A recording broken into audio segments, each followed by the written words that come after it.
En date du 8 janvier 2025, les responsables du projet de production agricole d'urgence au Burundi, AFPF Burundi, financé par la Banque africaine de développement BAD, en collaboration avec le ministère en charge de l'agriculture et différentes autorités administratives, ont procédé au lancement de la campagne de récolte du maïs de la saison culturelle C 2024 dans différents marais de tout le pays. Le lancement a eu lieu au marais d'Ogasambi en commune Muhanga, province Kayanza. Ce marais qui compte 112 hectares était autrefois occupé par la culture du tabac. Ces activités se sont poursuivies en commune Butaganzwa dans la vallée d'Onhokoma avec des champs de maïs sur 80 hectares à la frontière de la commune Rango, habitués à la culture de la canne à sucre, montrent une production abondante. Des agriculteurs mettent en commun leurs terrains et récoltent en même temps. Un projet de renforcement de la sécurité alimentaire. Les projets de renforcement de la sécurité alimentaire au Burundi ont existé depuis longtemps, mais suite aux problèmes liés aux conflits mondiaux et aussi à des aléas climatiques tels que les changements climatiques, les pays africains se sont entendus et se sont joints ensemble pour qu'ils puissent quand même trouver quelque chose ou bien un programme qui puisse secourir la population. Ainsi, c'est dans ce cadre qu'ils se sont mis d'accord et ont consulté la Banque africaine de développement pour qu'il y ait quand même une contribution. Et dans ce cas-là, chaque État a été invité à faire un choix.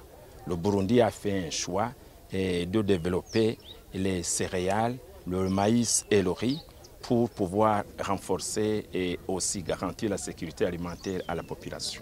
Les cultivateurs de maïs dans ces marais n'autorisent pas d'éloges. Ils saluent le projet qui est venu à point nommé.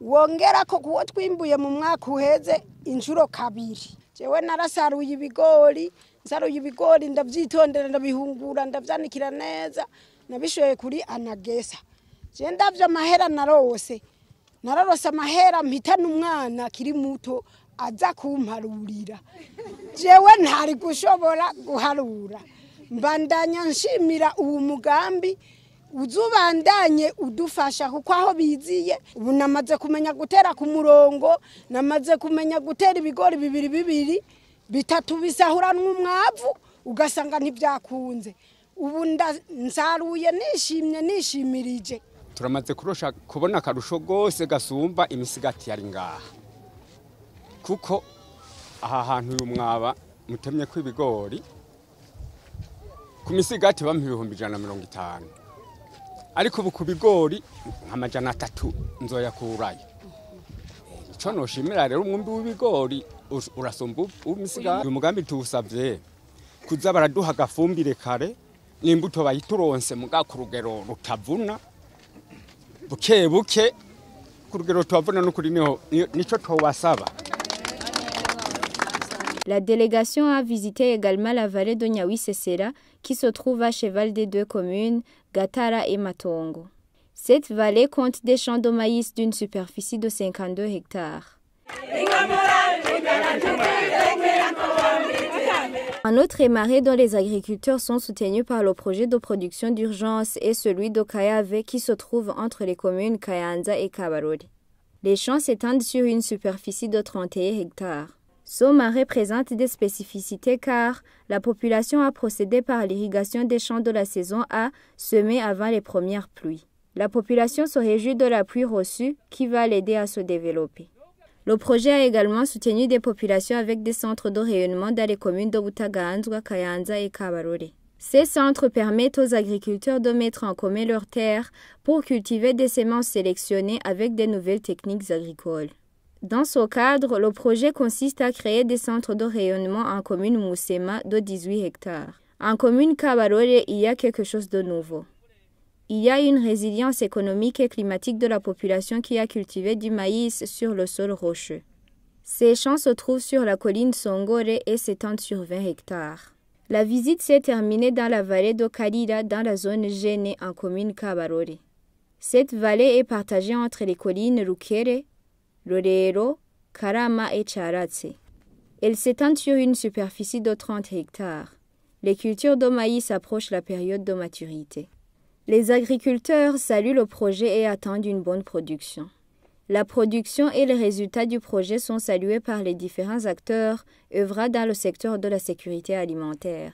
Je suis totalement satisfait de cette visite, puisque ça a été une occasion de voir l'état des riz des différents champs qui ont été installés sur l'appui du projet d'urgence agricole. Dès la saison agricole, c'est 2024. Notre province a connu des problèmes, surtout pour ce qui est des fertilisants et l'amendement. Les engrais et la dormie n'ont pas été fournis à temps. Nous sommes toujours en contact avec les sociétés qui ont gagné le marché pour fournir la dormie et les engrais, pour que ces sociétés puissent tout faire pour que les retards que nous avons déjà constatés au cours des dernières saisons ne puissent pas se reproduire au cours de la saison prochaine. On avait d'abord au total 811 tonnes 686 kilos de semences de maïs hybride qui devraient emblaver 27 056 hectares. Et la première tranche était de 571 tonnes 686 et la deuxième tranche était de 240. Les deux tranches ont pu quand même produire et donner une production assez considérable et de façon que la production escomptée était autour de 90 000, mais au total on va atteindre 96 895 tonnes de maïs, ce qui est alors considérable. Donc l'atteinte des résultats est plus de 100%. Ce projet AFPF Burundi financé par la BAD a été lancé en 2021 pour couvrir 17 provinces sur 18 que compte le Burundi. Il s'achève en juin de cette année 2025.